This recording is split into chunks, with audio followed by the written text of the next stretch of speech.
A hearty welcome to all of you to my channel.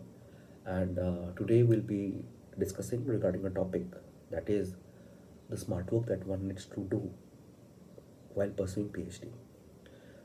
Two very quick points that I'd like to put forward before going deep into the topic is that kindly excuse me for my sore throat. And secondly, I would like to make it very crystal clear to all of you that there is essentially nothing which is a failure in this field of research. Now, suppose you conduct an experiment where you aim at understanding the mechanism of certain aspect. You want to understand a behavior. You want to improve upon some property. But after you carried out your experiment, the set of experiments, you got to find that your understanding didn't improve, or the properties that you were thinking, you had thought of that would improve, actually worsened. So, is it a failure?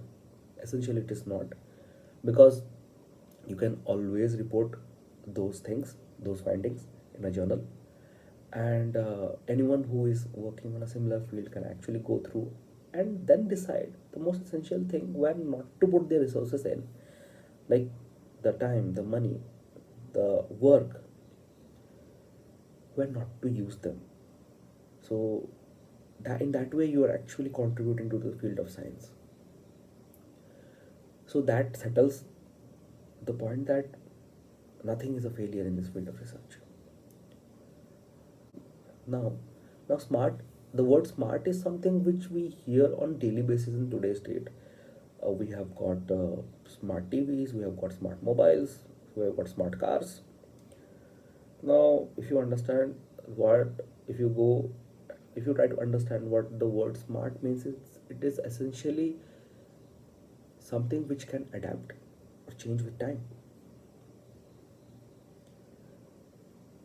So, a work which can change with time, with requirement, is actually a smart work. And is it essentially different than hard work? Those are certain things that we need to understand. My 6.5 years in research says me that smart work is something more than hard work. It's not just hard work, but more than hard work that one needs to understand. It involves other components. Hard work, if I go on to speak about hard work, then I think no one sane requires a lecture on hard work, that how it has no substitute, irrespective of how much smart you are, sorry, irrespective of how much intelligent you are. If you are not hardworking, then some average guy can always surpass you. Having said that, I would say that hard work is something that you need to put in if you want to succeed in PhD. You need to have a crystal clarity of the basics that is actually essentially required in this field of research that you are pursuing in.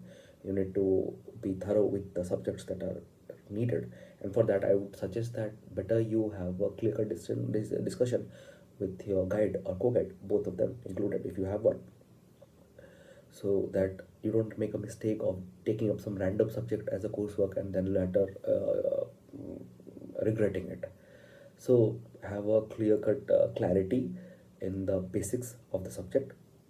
And in this era of multidisciplinary studies, where you can land up in any department, like be a mechanical guy can go to environmental sciences, uh, can enter into the field of electronics.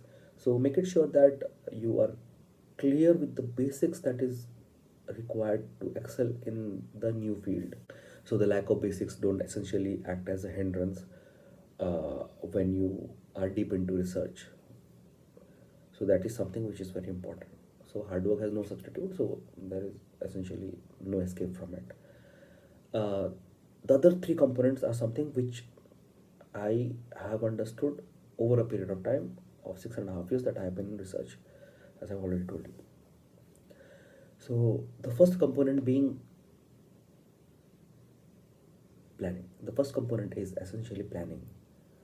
There are a whole lot of things that you need to plan. You need to plan the topic that you are thinking of working on, whom to choose your guide as, the machines which are essentially required for experimentation, or the softwares or the models that you'll be including in your thesis.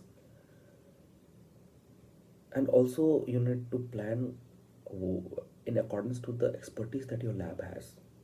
Like you have some 5 students apart from you who are working on a particular topic. So if you plan in accordance to the expertise of your lab, I won't limit you. If you want to do something different, you can always go for that. But I essentially feel that if there are 5 heads in the lab working in a particular area, if you become a sixth head, then essentially it helps in terms of discussion, doubt clearance, and possible help during the time of difficulty. But again, I would say that if you have certain goals and your guide is ready for it, then you can always change the topics. So these are the things that you need to plan for. Like one of the things that many people don't take care is regarding the capability or the capacity of the machines that they are going to involve, the softwares that they are going to involve. Like suppose for example you want to study the electrical or the mechanical property of a material, and the sample size that a machine can handle, minimum sample size is 5 millimeter, and you cut a sample 3 millimeter, then essentially you can't do the testing, so that wastes the resources. That is a waste of resources. So you need to have a clear cut planning. You need to have a discussion with your guide. We need to have a discussion with your lab mates. You can essentially find out the key leaders in your field of research. You can go to Scopus. You can go to Scopus is an abstract indexing website.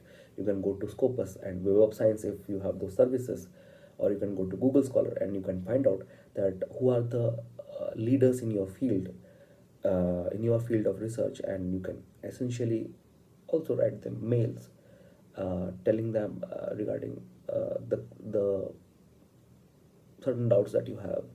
So planning is something which is also very important apart from hard work that you need to do. Come to the third point, which I essentially feel is very important, is interaction, and that is where most of us lack. You see, most of the times what we do is that when we interact with a senior or anyone, when we're new to the system, and suppose someone says that this particular X Professor X is someone you should not join. It won't be worthy to join him. Now, when someone tells you certain things, then make it very clear to differentiate between two things. One is a fact and one is the opinion. Now, if you ask me how the teacher was in a particular subject, and if I say you that no, he wasn't or she wasn't that great, I'm telling you my opinion because I didn't essentially tell you the number of hours that I had put in clearing my in making notes, in preparing for my exams. I didn't tell you how sincere I was in my practice sessions. So I'm not telling anything about you, but I'm planting a seed of negativity in your mind regarding certain professor. So make it sure that you don't have or you don't collect that data from a single point. Like when you ask for opinion of mine, I'm a single data point. You can't find the mean of my opinion. You can't find out the deviation of my opinion. So always, it is very essential. It is very important that you talk to whole lot of people and then derive an average view of what all things that you need to do, and you need to make it very sure that you keep student or people's opinion out and just grasp the facts regarding them. Like you suppose you go to a lab and you ask ki, how is this professor, then why on earth someone would tell you that the professor is not good? That will never happen, but you need to understand that there are various other ways you can actually utilize in the various other ways you can actually ask how a professor is, how many students have graduated, where the students went and joined, like the labs or the jobs that they got, how many publications they have, and what is the research atmosphere as a whole. This will give you a very good idea that how the lab works as a whole, as a team. Again, I would say that when you interact with certain environments, there also you keep aside the opinion and increase the number of data points or the number of people that you are talking to. So this is the third important component, and actually this is something which I thought of, that these three components, that is hard work, planning, and interaction, are certain things that you need to add up in rightful proportions so that you end up doing smart work. But my 4.5 years of PhD taught me that this is not essential. These 3 points don't essentially make up smart work. There is another component, and that is patience. Patience is something which has also got no substitute. This is as I've already told, that this is a slow process. Research is a slow process. It will take time. But many students whom I interact with, and I ask them, like in IIT Bombay, I ask them like, how many years do you actually want to complete your PhD?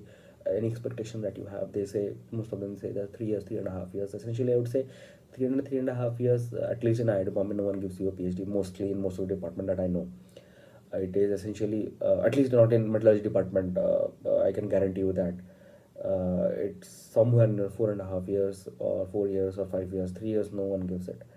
So you need to be patient with yourself, because many a times you may think of carrying forward your work in one particular direction, but then you hit a hurdle, and then you need to change your way. For such things, you need to be in those situations, you need to be very much patient. So these are the certain essential components which I found out, or I understood with my stay in this field of research. I hope this thing are of some help to some of you. And if there are certain things that you don't agree with, I would definitely ask you to, or request you to write in the comment section what your experience has been, and do you actually connect the things that I have told during your stay in research. With this, I would like to conclude this blog. Thank you for your patience.